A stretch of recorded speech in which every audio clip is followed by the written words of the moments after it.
teman-teman saudaraku sekalian yang saya muliakan, adalah tentang sebatang kayu kurma. Jadi dulunya tuh Nabi Muhammad itu dibikinkan mimbar dari kayu kurma, dari pohon kurma. Nah, pohon kurma tuh ada yang dirapiin gitu sama para sahabat, dijadikan sebagai mimbar. Nah itu di bawahnya tuh dibikin kayak tangga gitu, ada 3 tangga gitu ya. Terus Nabi senderan di kayu yang mimbar tersebut gitu. Ibu pasti tahu tuh ada mimbar kayak ada senderannya gitu loh Bu. Maksudnya kayak ada mejanya di atasnya gitu kan. Nabi suka senderan di situ ketika Nabi Muhammad berkhutbah. Dan itu terjadi bertahun-tahun lamanya. Si kayu mimbar itu tadi tuh kayu kurma itu dijadikan sebagai mimbarnya Nabi Muhammad sampai di akhir-akhir kehidupannya Nabi, kayak setahun 2 tahun terakhir sebelum Nabi Muhammad wafat, ketika Nabi Muhammad usia udah di atas 60-an tahun, para sahabat tuh kesian gitu sama Nabi. Kayak ibu-ibu kesian sama saya dikasih kursi. Ya kan? Jadilah mereka bikin mimbar Nabi Muhammad yang ada kursinya. Nah ya, Nabi Muhammad dibikinin mimbar yang pakai ada kursinya, kayak sekarang di masjid-masjid kita tuh loh. Itu kan banyak tuh yang mimbar Jumatnya itu kan naik tangga kemudian duduk di atas kursi, ada kursinya gitu ya. Karena mereka bilang Nabi Muhammad udah semakin menua gitu kan. Nabi Muhammad takutnya capek kalau misalnya ceramahnya itu berdiri gitu. Jadi mendingan kita kasih kursi aja deh. Dan agak kita tinggiin tangganya tuh, kita banyakin. Jadi walaupun Nabi Muhammad duduk, kita semuanya yang di belakang-belakang juga tetap bisa lihat gitu. Begitu maksudnya para sahabat. Ketika mimbar tersebut udah jadi, mimbar yang lama ditaruh begitu aja di sudut masjid. Di depan tapi di sudut masjid. Masjidnya kan besar nih, muat ribuan orang kan, gitu kan. Dibuatlah mimbar yang baru. Si mimbar yang lama itu, si kecil tadi itu, pohon kurma itu tadi, gitu ya.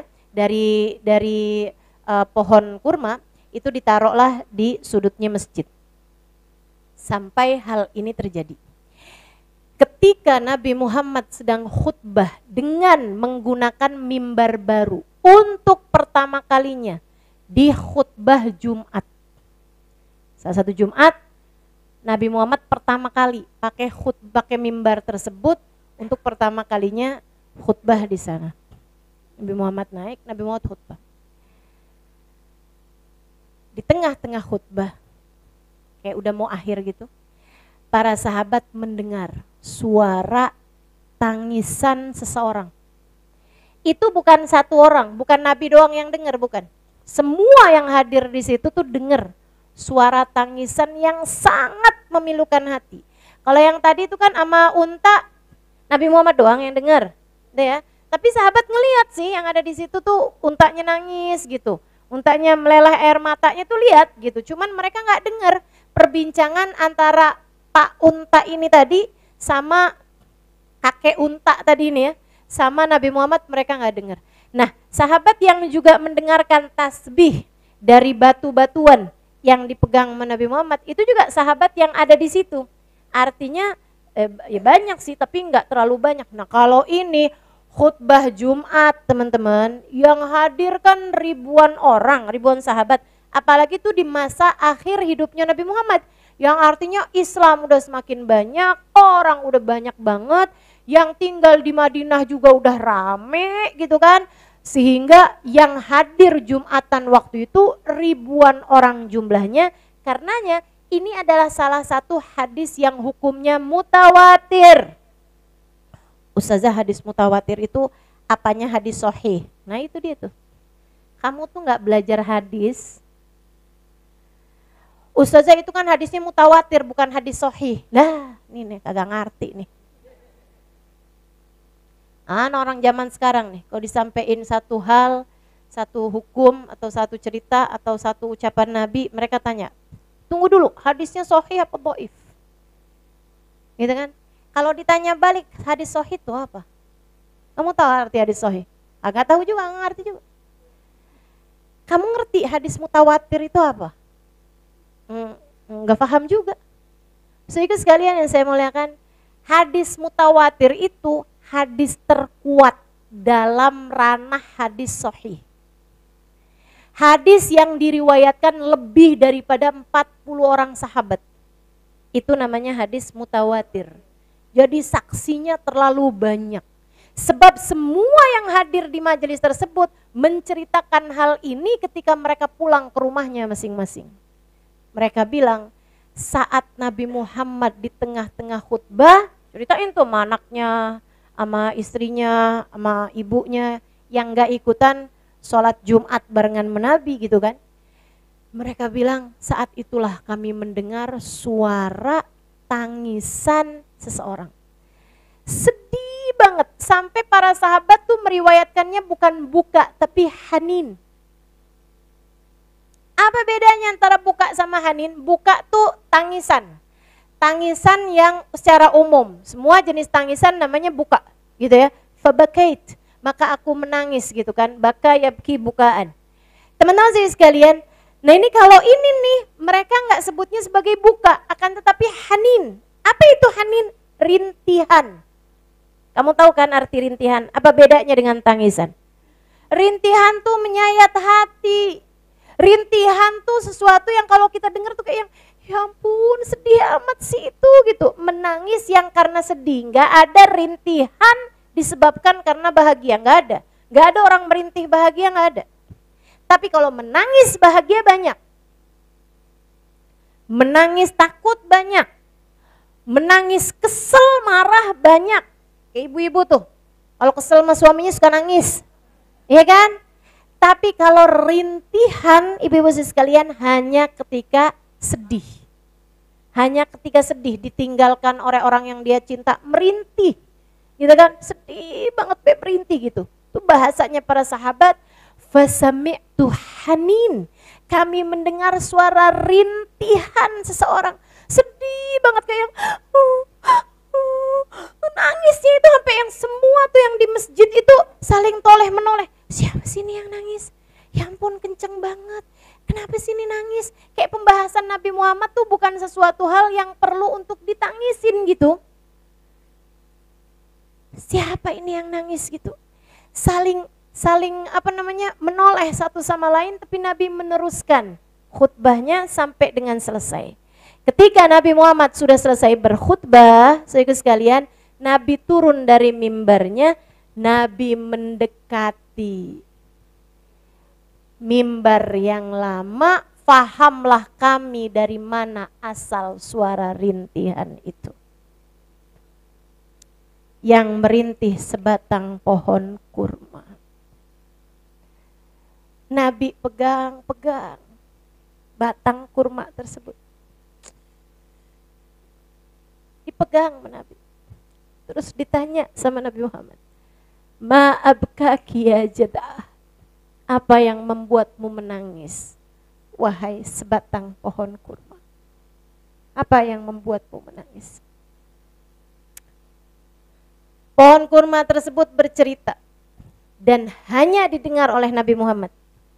Ya, dia bercerita bahwa ya Rasulullah, dulu tuh saya tungguin tiap Jumat Rasul. Saya senang benar kalau Jumat. Saya udah berdebar-debar karena saya akan bersama denganmu. Engkau akan menaiki tangga-tanggaku. Untuk kemudian engkau akan memegangku, mendekapku selama waktumu berkhutbah ya Rasulullah.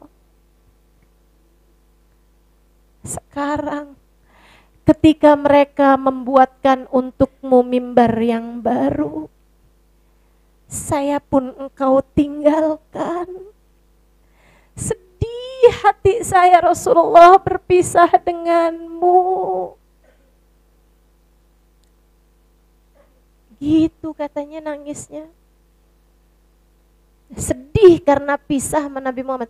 Ini Sayyidina Ali Zainal Abidin, Ibn Husain bin Ali bin Abi Thalib. Tiap cerita ini beliau menangis nangis. Gak bisa berhentikan tangisnya. Tiap cerita hadis ini. Kenapa? Saya lanjutkan kembali teman-teman sekalian. Dia bilang, saya sedih berpisah denganmu wahai Rasul. Saya sedih berpisah denganmu. Nabi ikut nangis juga. Nabi orangnya gak tegaan. Nabi nangis. Terus Nabi Muhammad jawab kepada pohon tersebut. Kata Nabi, berhentilah menangis. Aku akan memberikan kepadamu 2 pilihan. Adakah kamu mau aku menanammu kembali di samping masjid? Darimu akan tumbuh kembali ranting, daun, dan buah yang akan terus dipanen sampai hari kiamat. Itu kan mungkin dreamnya sebatang pohon, gitu ya. Mimpinya sebuah pohon kan kepengen terus memberi kemanfaatan gitu. Nabi tanya, kamu mau kayak begitu? Mau saya tanam lagi nih kamu nih. Nanti kamu hidup lagi dah. Dan buahmu, pohonmu akan terus. Artinya Nabi menjanjikan kepada pohon tersebut menjadi pohon yang abadi. Dan itu bukan sesuatu hal yang mustahil. Kita bahkan udah lihat itu ada di Jordan. Saya sekalian, apalagi kalau Nabi Muhammad yang memang menanamkan pohon tersebut dengan niatan untuk itu. Dengan niatan menjadikan pohon tersebut abadi, dengan artinya harapan dan doa Nabi seperti itu, Allah akan mengijabah teman-teman. Allah tuh buat Nabi apa yang enggak kok. Maksudnya buat Nabi tuh enggak ada yang enggak gitu. Apapun aja buat Nabi Muhammad, Allah SWT akan kerjakan gitu. Adakah itu yang kamu mau wahai Jad'ah, pohon kurma? Ataukah kamu mau aku kubur di samping masjid? Nanti di akhirat Allah akan menjadikan kamu sebagai salah satu pohon-pohonku di surga. Saudara sekalian, kamu tahu kan apa yang dia pilih? Kuburkan saja aku wahai Rasul. Aku ingin menjadi pohonmu di surga. Sayyidina Ali sekali lagi setiap cerita ini beliau nangis, gak berhenti. Dia bilang, ya ayyuhan nas, hai sekalian manusia, pohon yang gak akan dihisab sama Allah, berharap menjadi pohon Nabi Muhammad di surga. Padahal kalau gak jadi pohonnya Nabi, dia gak akan dihisab, gak akan diazab. Sementara kita umat manusia, bagaimana mungkin kita tidak berharap bersama dengan Nabi Muhammad? Kalau tidak bersama dengan Nabi Muhammad, artinya adalah hisab, artinya adalah azab, artinya adalah menjadi seseorang yang dimurka oleh Allah Subhanahu wa taala. Hatimu jangan sampai sedemikian kerasnya, sampai tidak memiliki pengharapan besar untuk berhak, pantas, layak ada di belakang Nabi Muhammad di akhirat nanti. Berkumpul di barisan Nabi besar Muhammad sallallahu alaihi wasallam.